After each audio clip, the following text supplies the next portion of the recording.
The champagne flute was still in my hand when I heard it shatter against the marble. Not mine, hers. My daughter's fingers were white around the stem 1 second and empty the next. 200 people went quiet at once. That kind of quiet has a texture. It presses against your ears. I set my napkin down slowly, folding it into a perfect square, the way I do when I need my hands to stop shaking before my face does. Across the room, he straightened his cufflinks and smiled at the crowd like he'd just told a joke instead of a lie. "Someone should tell her," he said, loud enough for every table to hear, "that some women just aren't built for this family." I didn't stand up yet. I wasn't ready. Not for him, for me. Because I already knew something he didn't. My name is Eleanor Voss. I'm 61 years old, and 34 years ago I started a commercial bakery out of a rented strip mall kitchen with $4,200 in savings and a second-hand oven that leaked heat from the door. Today, Voss Provisions supplies bread and pastry to 1,100 restaurants across 4 states, and it's worth, on paper, about $38 million. I built that #1 pre-dawn shift at a time, while my husband Walter worked nights as an electrician, so one of us could always be home with our daughter, Margaret. Margaret is 30 years old now. She's the reason I ever cared about building something that would outlast me. 2 years ago, she married a man named Trevor Ashford, 33, charming, a private wealth consultant, who talked in numbers that always sounded slightly too big for the room. At the time of the wedding, I signed off on a $500,000 gift toward their new house. I also, at Trevor's gentle insistence, agreed to make him a signing authority on a $1.2 million line of credit tied to Voss Provisions, just for tax efficiency. Eleanor, nothing to worry about. I should have worried. That night at the gala, our company's 30th anniversary dinner, in front of every vendor, banker, and reporter who mattered to my business, Trevor didn't just insult my daughter. He handed me, without knowing it, the last piece of a puzzle I'd been quietly assembling for 4 months. It started small, the way these things do. For months earlier, at a Sunday dinner at our house, I noticed Margaret wasn't eating. She sat very straight in her chair, pushing roasted carrots around her plate, wearing a blazer buttoned all the way up though the house was warm. Trevor arrived 40 minutes late, smelling faintly of a perfume that wasn't Margaret's, something sharp and citrus, nothing like the vanilla she'd worn since she was 19. He kissed her cheek without looking at her and poured himself a glass of my best Bordeaux without asking. "Rough quarter," he said, loosening his tie. "Clients are demanding. You wouldn't understand the pressure, Eleanor. Running a bakery's a bit different from managing 8 figures." I smiled and said nothing. I have run payroll for 211 employees through 2 recessions. I understand pressure. Later, in the kitchen, I overheard him on the back porch, voice low but not low enough. "She's fine," he was saying into his phone. "Her mother's worth more dead than alive to me at this point. I mean the company, obviously. Relax." I stood very still, a dish towel in my hands, and felt something in my chest go cold and quiet, like a freezer door closing. The following Monday, I asked our CFO, Priya Nandan, to quietly pull the activity on the $1.2 million line of credit Trevor had access to. She came back within a day, her face carefully neutral. In the last 5 months, $340,000 had been drawn down in increments of $15,000 to $40,000, routed to an entity called Ashford Capital Advisory, LLC. When I asked Trevor about it at a family lunch, he didn't blink. "That's just liquidity bridging, Eleanor. I'm parking company reserves in a higher yield instrument short term. It's basic treasury management. You'd need a CFA to really follow the mechanics, but trust me, it's protecting your money." I nodded slowly, like a woman grateful for the education. "Of course. Thank you for explaining." That night, I had our outside counsel, Diane Whitfield, run a corporate records search. Ashford Capital Advisory LLC had been registered 11 months earlier, 1 month before Trevor proposed to Margaret. Its sole listed member was Trevor Ashford. It had no employees, no office, no other clients. It had 1 bank account, and that account's only deposits were transfers from Voss Provisions. 2 weeks later, I arrived early to pick up Margaret for a doctor's appointment and let myself into their house with the spare key. I heard laughter from the study, Trevor and his college friend Blake, drinks in hand. Honestly, Trevor was saying, the old woman signs anything if you use the word liquidity. She still uses a flip phone, Blake.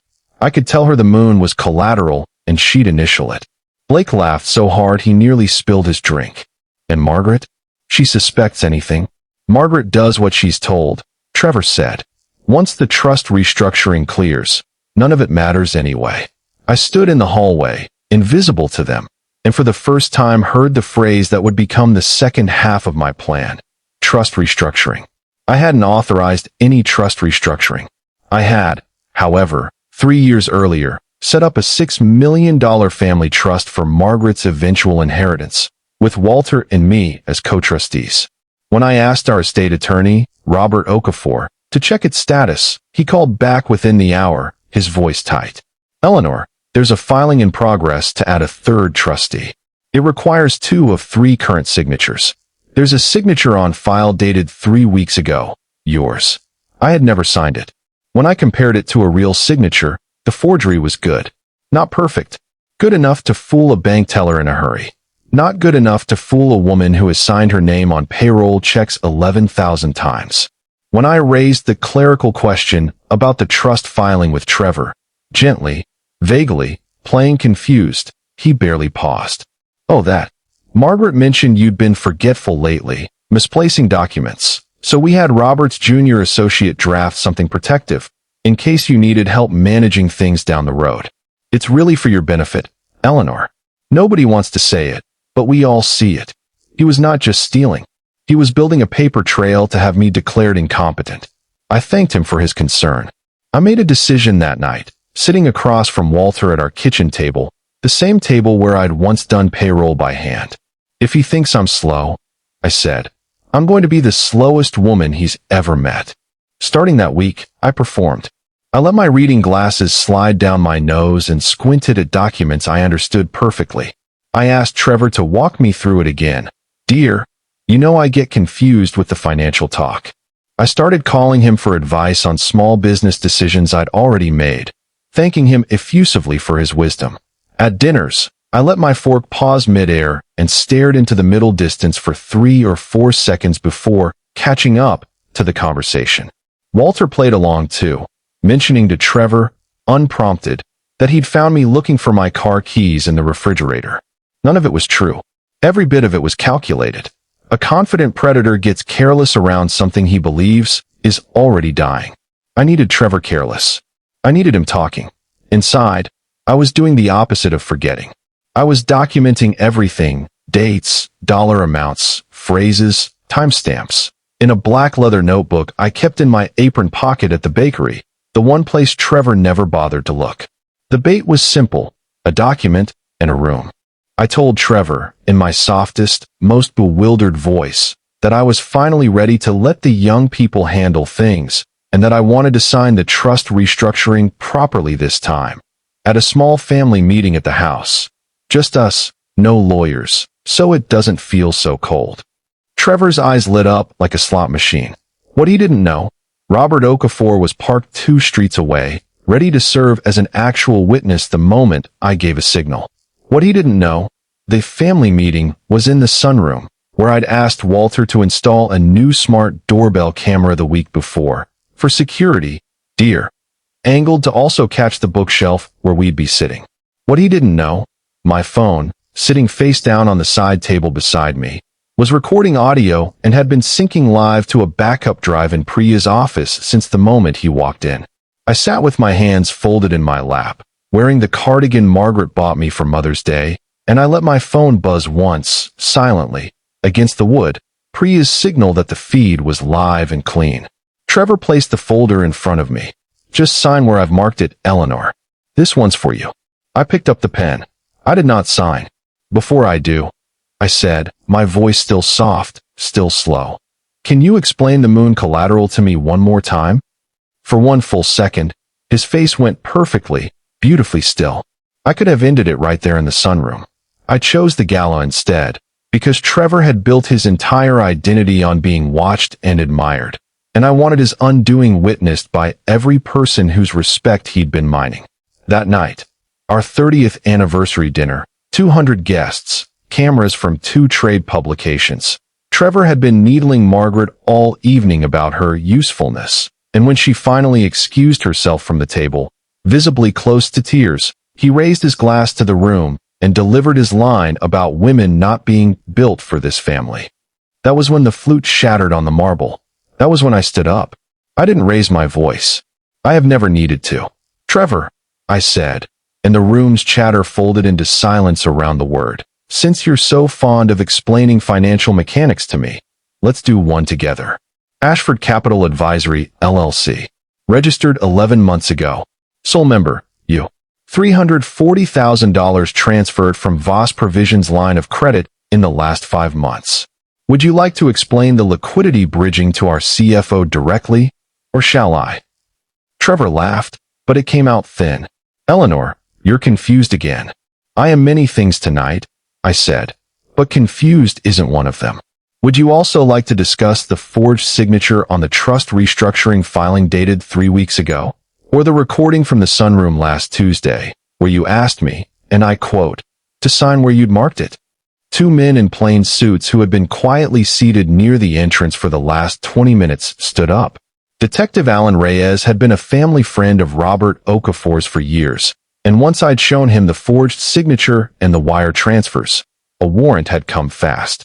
Trevor Ashford, Detective Reyes said, stepping forward.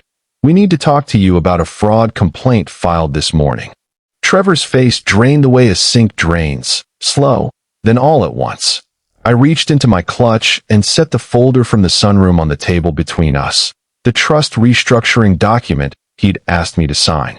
I tore it once, cleanly, down the middle, the sound sharper in that silent room than it had any right to be, and set the 2 halves beside his untouched dinner. You call me a flip phone woman who signs anything, I said. I'd like you to notice that I didn't sign a thing. Nobody clapped. Nobody needed to. 200 people simply watched him get walked out past the string quartet. In the 6 weeks that followed, the consequences arrived like items ticked off a list. Trevor was charged with wire fraud and forgery. The district attorney's office confirmed a plea deal requiring restitution of the full $340,000 plus 5 years probation, with an initial 90-day sentence for the forged trust document. Ashford Capital Advisory LLC was dissolved by court order within a month, its single bank account frozen, and its remaining $22,000 balance seized as partial restitution. Trevor's employer, a wealth management firm in the city, quietly terminated him within 72 hours of the story breaking in the local business press. 3 of his remaining clients filed their own inquiries into liquidity bridging, language he'd used with them too. Blake, the college friend who'd laughed along in the study, found himself uninvited from 3 mutual friend groups once the recording. The one from the study, which Walter had also, unbeknownst to me, been quietly capturing on a similar camera for weeks, made its way, heavily redacted, into the divorce filing as evidence of intent. Margaret filed for annulment on grounds of fraud rather than divorce, which under state law let her retain the $500,000 house gift free and clear, since it had been given to her individually before the marriage.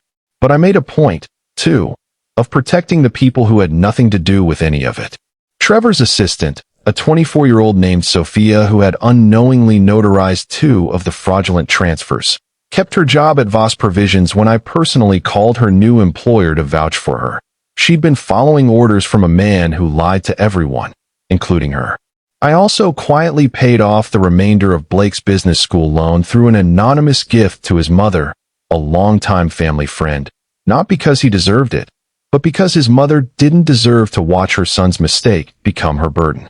Power, I'd learned, isn't only the ability to take something from someone. It's knowing exactly when to give something back.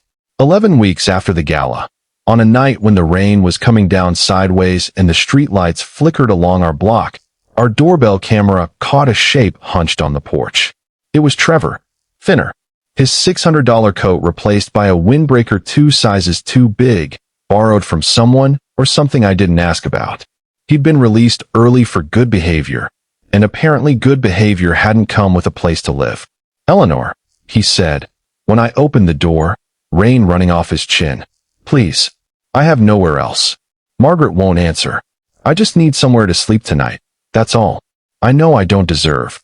You're right, I said, calm, quiet, the porch light catching the gray in my hair. You don't. I didn't slam the door. I closed it, gently, the way you close a book you've finished reading. Walter came up behind me in the hallway and put his hand on my shoulder, and we stood there a moment listening to the rain instead of Trevor's footsteps fading down the walk. You didn't even raise your voice, Walter said, and I could hear the smile in it. I never had to, I said. That was always the whole point. Here's what 4 months of quiet investigating taught me. People who underestimate you are handing you the exact evidence you need. You just have to be patient enough to let them keep talking. Real power was never about volume. It's about knowing precisely when to stay silent, and precisely when one calm sentence is enough to end everything. If someone in your life has ever mistaken your kindness for weakness, I want to hear about it in the comments. What was the moment you realized you'd been underestimated? If this story hit home for you, hit like, subscribe for more real justice stories every week, and tell me below, would you have opened that door in the rain?